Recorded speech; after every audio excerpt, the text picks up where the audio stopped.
Hi all, ഇന്നത്തെ വീഡിയോയിൽ ഞാൻ നിങ്ങളായിട്ട് ഷെയർ ചെയ്യാൻ വേണ്ടി പോകുന്നത് നമുക്ക് വീഡിയോ ഒക്കെ എഡിറ്റ് ചെയ്യാൻ വേണ്ടിയിട്ട് മസ്റ്റായിട്ട് ഒരു ആപ്പിൻ്റെ ആവശ്യമാണ്. അതായത് എഡിറ്റ് ചെയ്യാൻ വേണ്ടിയിട്ടുള്ള ഒരു ആപ്പിൻ്റെ ആവശ്യമാണ്.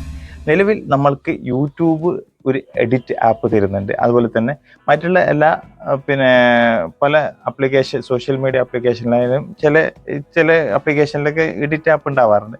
അതുപോലെ തന്നെ പ്ലേ സ്റ്റോറിലും ഇഷ്ടംപോലെ നമുക്ക് ലഭിക്കുന്നുണ്ട്. പക്ഷെ ഫേസ്ബുക്കിൻ്റെ തന്നെ ആയിട്ട് ഒരു ആപ്പ് ഇറക്കിയിട്ടുണ്ട്. അതിൻ്റെ പേരാണ് എഡിറ്റ്സ്. ഓക്കെ, അത് ചില ആൾക്കാർക്കൊക്കെ അറിഞ്ഞിട്ടുണ്ടാവും, പക്ഷെ പല ആൾക്കാരും അത് അറിഞ്ഞിട്ടില്ല. അത് ഒരുപാട് പേർക്ക് ഫേസ്ബുക്കിൽ തന്നെ ലഭിക്കുന്നുണ്ട്. ഇനി ലഭിക്കാത്തവർക്ക് പ്ലേ സ്റ്റോറിനും നമുക്ക് കാണാൻ സാധിക്കും, നമുക്ക് ലഭിക്കുകയും ചെയ്യും. അപ്പോൾ നമുക്ക് നോക്കാം. ഫേസ്ബുക്കിലേക്ക് നമുക്ക് പോയി കഴിഞ്ഞാൽ ഫസ്റ്റ് വരുന്ന ഇന്റർഫേസിൽ തന്നെ നമുക്ക് ഇവിടെ കാണാൻ സാധിക്കും എഡിറ്റ്സ് എന്നുള്ള ഒരു ആപ്പ് നമുക്ക് ഇവിടെ കാണാൻ സാധിക്കും. ഇത് തന്നെയാണ് സംഭവം. അപ്പോൾ നമുക്ക് ഒന്നുകിൽ ഇവിടെ നിന്ന് നമുക്ക് ഇൻസ്റ്റാൾ ചെയ്യുക, അല്ലെങ്കിൽ ഇവിടെ ഇല്ല എന്നുണ്ടെങ്കിൽ നമുക്ക് പ്ലേ സ്റ്റോറിൽ പോയി കഴിഞ്ഞാൽ നമുക്ക് ലഭിക്കുന്നതായിരിക്കും. പ്ലേ സ്റ്റോറിൽ പോയിട്ട് ഞാൻ ഓൾറെഡി അത് ഇൻസ്റ്റാൾ ചെയ്തിട്ടുണ്ട്. എഡിറ്റ്സ് നിങ്ങൾ അടിച്ചു കൊടുത്തു കഴിഞ്ഞാൽ നിങ്ങൾക്ക് കാണാൻ സാധിക്കുന്നതായിരിക്കും. എന്താ, ഞാനവിടെ ഓൾറെഡി ഇൻസ്റ്റാൾ ചെയ്തുകൊണ്ട് ഇവിടെ ഓപ്പൺ എന്നാണ് കാണിക്കുന്നത്. അപ്പോൾ ഞാൻ ഇതിൻ്റെ ഡയറക്റ്റ് നമുക്ക് ആപ്പിലേക്ക് പോയി കഴിഞ്ഞിട്ട് ഡീറ്റെയിൽസ് ഒക്കെ ഞാൻ നിങ്ങൾക്ക് ഷെയർ ചെയ്തുതരാം. അപ്പോൾ ഇതാണ് ആപ്പ്, എഡിറ്റ്സ് എന്നുള്ള ആപ്പ് ഇതാണ്. അപ്പോൾ ഇതിലേക്ക് പോയി കഴിഞ്ഞാൽ നമുക്കിതാ ഇവിടെ ഈ പ്ലസ് ബട്ടണിൽ ക്ലിക്ക് ചെയ്ത് കഴിഞ്ഞാൽ നമുക്ക് എഡിറ്റ് ചെയ്യേണ്ട വീഡിയോ നമുക്ക് ഇതിലേക്ക് കൊണ്ടുവരാം. അപ്പോൾ ഞാനിപ്പോൾ ഈ ഒരു വീഡിയോ ആണ് എനിക്ക് എഡിറ്റ് ചെയ്യാൻ വേണ്ടിയിട്ട് ഉദ്ദേശിക്കുന്നതെങ്കിൽ, അതായത് 59 സെക്കൻഡിൽ ഈ വീഡിയോ എടുത്തിട്ടുണ്ടെങ്കിൽ ഇവിടെ ടിക്ക് ചെയ്തിട്ട് അത് ലോഡിങ് ആയി കഴിഞ്ഞതിന് ശേഷം അത് വരുന്നതായിരിക്കും.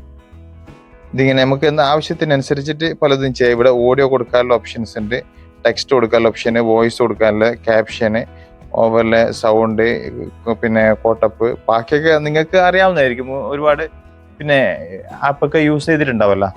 ഇതൊക്കെ നിങ്ങളോട് പറഞ്ഞു തരേണ്ട, പ്രത്യേകിച്ച് സ്പെഷ്യലായിട്ട് പറഞ്ഞു തരേണ്ട ആവശ്യമില്ല. അതുപോലെ തന്നെ എല്ലാ കാര്യങ്ങളും ഇതിൽ ഓൾറെഡി ചെയ്തു വെച്ചിട്ടുണ്ട്.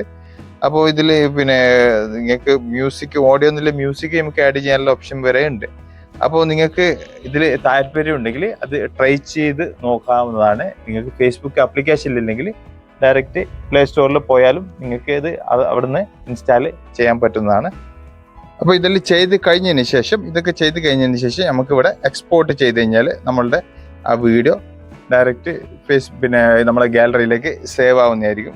ഇനി അത് പുതിയ ന്യൂ പ്രൊജക്റ്റ് ആക്കണമെങ്കിൽ ഇവിടെ നിന്ന് നമുക്ക് ക്ലിക്ക് ചെയ്താൽ പുതിയൊരു പ്രൊജക്റ്റ് അതിൻ്റെ കൂടെ തന്നെ ആഡ് ചെയ്യാനും പറ്റുന്നതാണ്. അപ്പോൾ ഇതൊക്കെ തന്നെയാണ് ഇതിൻ്റെ കാര്യങ്ങൾ. അപ്പോൾ നിങ്ങൾക്ക് വ്യക്തമായിട്ട് അറിയണമെന്നുണ്ടെങ്കിൽ ഈ ആപ്ലിക്കേഷൻ ഒന്ന് ഇൻസ്റ്റാൾ ചെയ്തിട്ട് ഓപ്പൺ ചെയ്ത് നോക്കിക്കഴിഞ്ഞാൽ, ട്രൈ ചെയ്ത് കഴിഞ്ഞാൽ നിങ്ങൾക്ക് കാര്യങ്ങളൊക്കെ മനസ്സിലാക്കാൻ സാധിക്കും. ഇതിപ്പോൾ മൊത്തത്തിൽ ഞാൻ നിങ്ങളോട് പറയാൻ നിന്ന് കഴിഞ്ഞാൽ ഒരുപാട് ടൈമാവും. അപ്പം നിങ്ങൾക്ക് എന്തെങ്കിലും ഡൗട്ട് ഉണ്ടെങ്കിൽ ചോദിക്കുക. വീഡിയോ ഇഷ്ടപ്പെട്ട് കഴിഞ്ഞാൽ ലൈക്ക് ചെയ്യാൻ മറക്കരുത്. സബ്സ്ക്രൈബ് ചെയ്ത് കഴിഞ്ഞാൽ വീണ്ടും ഇതുപോലുള്ള ഫേസ്ബുക്ക്, യൂട്യൂബ് റിലേറ്റഡ് വീഡിയോസ് ഇനി നിങ്ങളുടെ മുന്നിൽ വന്നുകൊണ്ടിരിക്കും. അപ്പോൾ വീണ്ടും അടുത്തൊരു വീഡിയോ ആയിട്ട് കാണുന്നവരെയും ഗുഡ് ബൈ, ജയ് ഹിന്ദ്.